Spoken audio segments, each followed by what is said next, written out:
اعوذ باللہ من الشیطان الرجیم، بسم اللہ الرحمن الرحیم۔ معزز خواتین و حضرات، آج گوشہ کمال کی نشست نمبر 84 یعنی 84 ہے۔ صحافت کے سفر میں ہم نے بعض ایسی شخصیات کو دیکھا یا متعارف کرایا کہ جو بعد میں بڑی نامور بن گئیں۔ ان میں سے ایک میرے بچپن کے بڑے اچھے دوست اور آج بہت اچھے ڈاکٹر اور بہترین لکھنے والے، طبی مزاح پر انہوں نے جو کچھ لکھا ہے، جتنی کتابیں لکھی ہیں وہ بے مثال ہیں۔ تو وہ ہیں میرے بچپن کے دوست ڈاکٹر محمد محسن۔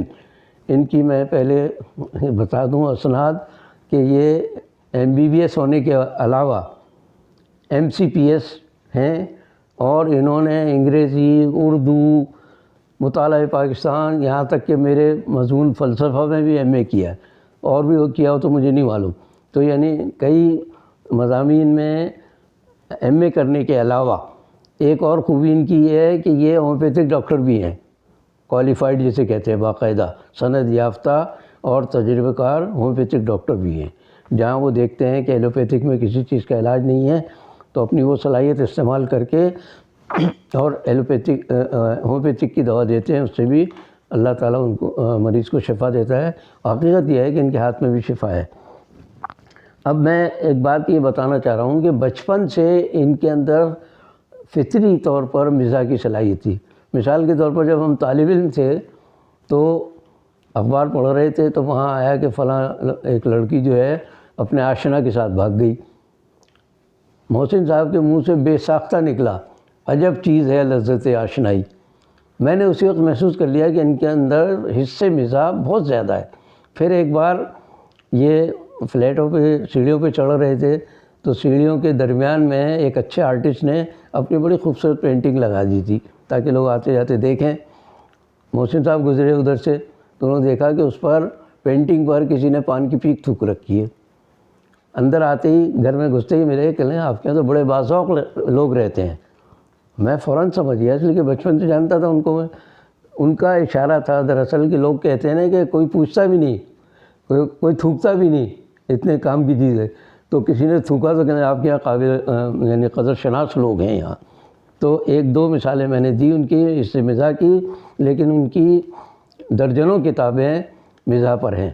اور طبی مزاح، طب کے حوالے سے جو مزاح جنم لیتا ہے اس میں انہوں نے کمال پیدا کیا ہمارے دوست ڈاکٹر محسن صاحب نے، جو آج کئی کتابوں کے مصنف ہیں۔ اور ان کا عالم یہ ہے کہ وہ جس زمانے میں طالب علم تھے اس زمانے سے انہیں شوق تھا زبانیں بھی سیکھنے کا، مختلف کتابیں پڑھنے کا۔ اتنے کثیر المطالعہ ہیں، وہ بہت کتابیں پڑھی اور چونکہ صاحب حیثیت تھے کتابیں خریدتے بھی بہت تھے، تو بے شمار کتابیں خریدیں، پھر ان کو پڑھا، لوگوں کو پڑھوایا۔ اس کا پڑھانے کا بھی ان کا ایک اصول تھا بڑا اچھا۔ وہ کہتے ہیں بھائی کتاب میں دوں گا نہیں، اس لیے کہ واپس نہیں آتی۔ کتاب کے بارے میں مشہور ہے نا کہ جس نے دیا وہ احمق ہے اور جس نے واپس کیا اس سے بڑا احمق ہے۔ تو وہ کہتے تھے کتاب دوں گا نہیں، آپ میرے گھر تشریف لائیے، آپ کی خاطر تواضع کروں گا، کتاب آپ جتنی دیر چاہیں پڑھیں بیٹھ کے۔ میں اچھا، اور حقیقت ہے خاطر تواضع خالی چائے وائے نہیں ہوتی تھی۔ کمال کے آدمی تھے بھائی، وہ سموسے ہیں گھر میں، جو بھی چیزیں ہیں وہ بھی رکھتے تھے، اور پھر مطالعہ کرتا تھا کوئی شخص اور کتاب رکھ کے ان کو دے کر واپس چلا جاتا۔ بے شمار کتابیں، اور مجھے بھی بہت کتابیں تھیں۔ صلاح الدین صاحب سے ایک دفعہ جب تعارف ہوا ان کا تو انہوں نے کہا جی میرے پاس زندگی، اردو ڈائجسٹ اور سیارہ ڈائجسٹ کی اول روز سے آج تک سارے یعنی شمارے ہیں، اور جن کی میں نے جلدیں بنوا رکھی ہیں۔ تو آپ اندازہ کریں کہ جلدیں کتنی موٹی موٹی بنی ہوں گی ان کی، اور کہنے لگے میں دینے کے لیے تیار ہوں آپ کے دفتر کو۔ چنانچہ انہوں نے دفتر کے نام کی، اور نہ صرف نام کی کہ گھر سے منگوا لیں، بلکہ خود لے کر آئے اور پہنچائی انہوں نے۔ تو میں کہتا ہوں کمال کے آدمی ہیں یہ ڈاکٹر محسن، اللہ ان کو صحت دے۔ آج کل اپنی صحت کی وجہ سے کراچی کی بجائے آسٹریلیا کینیڈا میں قیام پذیر ہیں، لیکن بہرحال صحت مند ہیں، اور وہیں سے بیٹھ کر کراچی کا کلینک چلا رہے ہیں، یہ ایک اور کمال ہے ان کا۔ تو خیر، یہ ہمارے دوست ڈاکٹر محسن صاحب ہیں۔ میں یہ ایک بات کہہ سکتا ہوں کہ میرے دوستوں کی تعداد بہت کم ہے، اس لیے کہ میں اس اصول کا قائل ہوں کہ ہر ہاتھ ملانے والا دوست نہیں ہو سکتا۔ بہت کم لوگ ایسے ہوتے ہیں کہ جن کی طرف دل مائل ہوتا ہے، ذہن چاہتا ہے کہ ان سے ملاقات کی جائے اور ملاقات رکھی جائے۔ تو ڈاکٹر محسن اور ڈاکٹر عبدالعزیز جو بہت بڑے سرجن ہیں پاکستان کے، یہ دو میرے بچپن کے ساتھی، نہایت واقعی محسن میرے اور بہت مخلص دوستوں میں، بلکہ ان کو میں دونوں کو سر فہرست رکھتا ہوں۔ اب یہ مشکل ہے میرے لیے کہ ان میں سے کون اول ہے اور کون دونوں میرے لیے برابر محترم ہیں۔ تو اب آتا ہوں میں اس بات پر کہ یہ صاحب جو ہیں ڈاکٹر محسن صاحب، ان کے مطالعے کا تو میں بتا چکا ہوں۔ یہ مطالعہ کرنے جاتے تھے روس کا جو سفارت خانہ تھا، فرینڈشپ ہاؤس، روسی زبان سیکھنے جاتے تھے وہاں۔ اب روسی زبان سیکھنے کا جو خواہش مند ہو وہ عام طور سے اس زمانے میں اشتراکی یا کمیونسٹ کہلاتا تھا۔ ڈاکٹر صاحب کا کمال یہ تھا کہ وہاں سے سیکھ کر سامنے مسجد ہوتی تھی، وہاں جا کے نماز پڑھتے تھے۔ تو جو ساتھی نکلتے تھے وہ حیران ہوتے تھے کہ یہ عجیب اشتراکی ہے کہ فرینڈشپ ہاؤس میں بھی آتا ہے اور نماز پڑھنے میں بھی جاتا ہے۔ اسی طرح کا ایک اور معاملہ ان کے ساتھ یہ ہے کہ جتنا ان کا مطالعہ اسلامی علوم اور بزرگان دین پر ہے، اتنی ہی معلومات انہیں فلمی ستاروں کے بارے میں بھی ہے۔ مطلب کثیر المطالعہ جس شخص کو کہا جائے آج کے دور میں، تو ڈاکٹر محسن جیسا شاید ہی کوئی ملے آپ کو۔ اچھا، ان کا معاملہ یہ دلچسپ اور بات سنیے ان کی کہ یہ پتہ نہیں کتنی زبانوں کے ماہر ہیں۔ میں پڑھ کے سنا دیتا ہوں ان کی زبانیں جو جانتے ہیں۔ اردو کے علاوہ انگریزی، روسی، جرمن، بنگلہ دیش، ہندی، گجراتی، پشتو اور بلوچی۔ اس کے علاوہ سندھی، عربی اور فارسی میں بھی خاصی شدت رکھتے ہیں، بہت کچھ جانتے ہیں اس کے بارے میں بھی۔ اب ان کے مطالعے کا اور ان کی تحریروں کا اندازہ یہ کر لیجئے کہ ایک طرف وہ تفہیم القرآن پڑھتے ہیں تو دوسری طرف منٹو کے افسانے بھی ازبر ہیں ان کو، وہ بھی بہت پڑھے ہیں انہوں نے۔ تو مطلب یہ کہ وہ اس میں کوئی تفریق نہیں کرتے کہ یہ پڑھوں اور یہ نہ پڑھوں۔ وہ اس بات کے قائل ہیں کہ علم جس زبان میں، جس مذہب میں، جس عقیدے میں ہے، انسان کو اس کے بارے میں معلومات ہونی چاہیے۔ تو یہ اس طرح کثیر المطالعہ بھی ہیں اور کتابیں تو اب تک ان کی بہت ساری آ چکی ہیں۔ ایک اور بات اپنے ان کے پیشے کے حوالے سے کہ اپنے ڈاکٹروں کو ہدایت اور رہنمائی کے لیے انہوں نے مختلف کتابیں لکھی ہیں۔ مثلا ایکس رے کیسے پڑھا جائے، ہر ڈاکٹر ایکس رے نہیں پڑھ سکتا، اینجیوگرافی کی رپورٹ کیسے دیکھی جائے، اس طرح کی کئی کتابیں ان کی ہیں الگ سے۔ پھر ایک اور دلچسپ بات، 2000 جملے جو ڈاکٹر اور مریض کے درمیان کبھی استعمال میں آتے ہیں یا آ سکتے ہیں، ان 2000 جملوں کا انہوں نے 10 زبانوں میں ترجمہ کر کے شائع کرایا ہے، تاکہ اگر کوئی سندھی ڈاکٹر ہے اور سندھی مریض آ رہے ہیں تو وہ ڈاکٹر صاحب وہ دیکھ لیں کہ کس طرح بات کی جائے، تو وہ سندھی میں بات کریں گے، پشتو کا آ گیا تو زبان میں بات کریں گے، اردو انگریزی تو ہے ہی الگ۔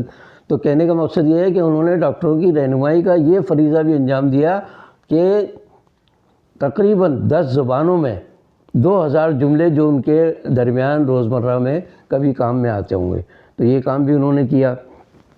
پھر ایک اور بات جو صلاح الدین صاحب کے تعارف کے بعد جو ہوئی، انہوں نے جب ان کی صلاحیتیں دیکھی تو پھر بعد میں ان کے لیے ایک کالم مخصوص کر دیا گیا تکبیر میں، اور اے دوست کے نام سے وہ بہت خوبصورت مزاحیہ کالم لکھتے تھے، جو مزاح تو ہوتا ہی تھا لیکن طب کے موضوع پر، اس کا بنیادی موضوع طب ہوتا تھا، لیکن مزاح کی میں ایک بات بتا دوں، ان کی پہلی کتاب جب اے دوست شائع ہوئی ہے تو کچھ مضامین میں نے نہیں دیکھے ہوں گے چھپنے سے پہلے، ورنہ عام طور سے ان کا ہر مضمون چھپنے سے پہلے میں دیکھ لیتا تھا، وہ دکھاتے تھے بلکہ۔ تو اس کو میں جب پڑھنے بیٹھا، کتاب جب انہوں نے مجھے دی، تو ایک مضمون تو ایسا تھا اس کے اندر کہ آپ یقین کریں کمرے میں اکیلا بند ہو کر میں پڑھ رہا تھا، میرا ہنسی کے مارے برا حال۔ میں نے کہا اگر اس وقت کسی نے دروازہ کھول کے دیکھ لیا تو کہیں گے کمالی صاحب کو پتہ نہیں کہ دورہ پڑا ہے جو ہنس رہے ہیں، یہ بری طرح ہنس رہا، اس قدر بے ساختہ جملے اس کے اندر۔ تو میں یہ کہنا چاہتا ہوں کہ صلاح الدین صاحب کی رہنمائی، سرپرستی یا ان کی حوصلہ افزائی سے اردو ادب کو ایک ایسا شخص ملا ہے جو باکمال ہے اپنے معاملات میں۔ اچھا ایک بات اور بتا دوں، رات کے وقت ان کا کمال یہ ڈاکٹر عام ڈاکٹر نہیں ہے، رات کو بھی فون نمبر دے دیتے ہیں، کبھی تکلیف ہو 2-3 بجے تکلیف ہوئی کسی کو تو فون کیا، انہوں نے حال پوچھا اور دوا لکھوا دی. گھر بیٹھے رات کی نیند بھی ان کے لیے نہیں. وہ کہتے تھے کہ میں فون پہلی گھنٹی پر فون اٹھاتا ہوں میں. ایک اور اس میں لطیفہ یہ ہو گیا، ایک بار کہ محلے میں کوئی پٹھان رہتے تھے کوئی صاحب، وہ رات کو پتہ نہیں 2-3 بجے 3:30 بجے آ کے گھنٹی بجا دی گھر کی. اب انہوں نے پوچھا کون ہے، تو نام سے وہ جانتے تھے، ان کے مریض بھی تھے وہ. تو ڈاکٹر صاحب میرے پیٹ میں بڑا درد ہے اور آپ دوائی دیں. تو ڈاکٹر صاحب نے کہا، صاحب تو نہیں کہتے ڈاکٹر صاحب، تو ڈاکٹر صاحب نے کہا بھائی اب میں کلینک تھوڑی ہے، گھر پہ تھوڑی دوائیاں رکھتا ہوں میں. کہہ رہے نہیں کچھ نہ کچھ تو ہوگا آپ کے گھر میں. ڈاکٹر صاحب مزاحیہ آدمی، طبیعت بھی مزاحی. وہ گئے کچن میں اور ٹومیٹو کیچپ رکھا ہوا تھا، اس کو انہوں نے ڈالا، ایک شیشی میں پانی ڈالا، خوب ہلا کے اور دے دیا کہ بھئی ابھی تو یہ دوا ہے، اس سے کام چلاؤ، کل آ جانا کلینک میں تو میں باقاعدہ دوا دوں گا تمہیں. وہ چلا گیا. دوسرے دن کلینک پہنچا، انہوں نے دیکھا، کہہ لیں طبیعت بہت اچھی ہے، وہ کل والا دوائی چاہیے ہم کو، اس نے فائدہ کیا ہمیں اور کوئی دوا نہیں چاہیے. ہم کہہ لیں وہاں ٹومیٹو کیچپ کہاں سے لاؤں کلینک میں. تو خیر انہوں نے لال رنگ کی کوئی دوا وغیرہ دی اس کو، تو وہ مریض مطمئن ہو گیا. اب جو ایک بات واقعات یاد آتے جا رہے ہیں ان کے بہت، کیونکہ میرا بچپن سے ساتھ رہا ان کا. ایک اور بار ان کے ایک بڑے کرم فرمائی کہوں گا ان کو، وہ اکثر بچوں کو اور خود بھی جاتے تھے دکھانے کے لیے، مفت علاج کرتے تھے جاننے والوں کو تو سب کا وہ. تو جب یہ کینیڈا سے کلینک کرنے لگے کراچی کا، تو ویڈیو ٹاک جو کہلاتی ہے، اس طرح ایک ڈاکٹر بیٹھا رکھا تھا انہوں نے کراچی کے کلینک میں، اور کیمرہ اور وہ ساری چیزیں موجود، اور یہ خود کینیڈا میں بیٹھ کے وہاں سے گفتگو کرتے تھے. تو ان صاحب نے اپنے بچے کے گلے کے سلسلے میں ڈاکٹر صاحب سے رجوع کیا تھا. تو وہ مسجد ہو گئے، ڈاکٹر صاحب اس کا گلا تو دیکھ لیں آپ پہلے، تاکہ آپ کو صحیح اندازہ اور صحیح دوا دے سکے. ڈاکٹر صاحب سمجھ گئے کہ یہ ماننے والے نہیں ہیں. کہ لیں اچھا اس کا گلا جو ہے کیمرے کے قریب کرو. اب آپ اندازہ کیجئے کیمرے کے قریب جب گلا جائے گا تو اندھیرے کے سوا کیا ہوگا، کچھ نظر نہیں آئے گا. تو وہ مطمئن ہو گئے صاحب، پھر دوا لکھی، انہیں فائدہ بھی ہو گیا دوا سے. جب کینیڈا سے آئے پاکستان واپس، میرے گھر تو آتے ہی ایک آدھ چکر ضرور لگاتے. تو میں نے ان سے کہا، میں نے کہا بھائی آپ تو بڑے ولی اللہ ہو گئے، کینیڈا میں بیٹھ کے گلا دیکھ کر بھی علاج کر سکتے ہیں. تو بہت ہنسے وہ، کہتے ہیں بھائی کوئی گلا دیکھ سکتا ہے. مریض مطمئن ہو گیا کہ ڈاکٹر صاحب نے گلا دیکھا اور ٹھیک ہو گیا. وہ مجھے معلوم تھا ٹھیک تو ہونا ہی ہے اس کو، لیکن اس طرح بھی نفسیاتی طور پر بھی مریض کو مطمئن کرنا یہ ڈاکٹر کی ذمہ داری ہے. تو اب میں ایک اور بات کی طرف آ کر بات ختم کرنا چاہتا ہوں کہ جو آن لائن جو کہنا چاہیے علاج کا سلسلہ، میرا خیال ہے ڈاکٹر صاحب نے پاکستان میں شروع کیا. میرا اپنا پورا خاندان جانے کی ہمت نہیں ہوتی ان کے کلینک پر، تو فون کرتے ڈاکٹر صاحب یہ تکلیف ہے، وہ 2-4 سوال کر کے اور پھر دوا لکھوا دیتے. اب دوا ظاہر ہے انگلش میں، تو بیچاروں کو ان کو ایک ہجے کر کے ایک حرف بتانا پڑتا ہے، تو اتنی زحمت بھی کر لیتے. وہ بہت دوستوں کے دوست، میں کہتا ہوں ایسے انسان پاکستان میں کیا دنیا میں کم ہی ملیں گے آپ کو. تو اب آخر میں ان کی ایک اور صفت کی طرف آپ سب کو متوجہ کرنا چاہتا ہوں کہ یہ نہایت کثیر المطالعہ ہونے کے ساتھ طالب علموں، اہل ادب، شاعروں، ادیبوں، صحافیوں کے ساتھ بڑے خصوصی مراسم رکھتے ہیں، بڑی ان کی نوازشات ہوتی ہیں ان سب پر. اور سچی بات یہ کہ اس کے عوض میں انہیں کچھ نہیں چاہیے ہوتا، بلکہ علاج بھی فری کرتے ہیں ان لوگوں کا سب کا، مجھ سمیت. تو ایسے مخلص لوگ اگر ہمارے معاشرے میں چند ہزار بھی ہو جائیں تو میں کہتا ہوں معاشرے کی قسمت بدل سکتی ہے. میں آخر میں ایک بار پھر آپ سے درخواست کرتا ہوں کہ آپ میرے اس پروگرام کو آگے بڑھانے کے لیے اسے سبسکرائب کریں، لائک کریں اور شیئر کریں، اور مجھے اپنی دعاؤں میں یاد رکھیں. باقی بشرط زندگی باقی.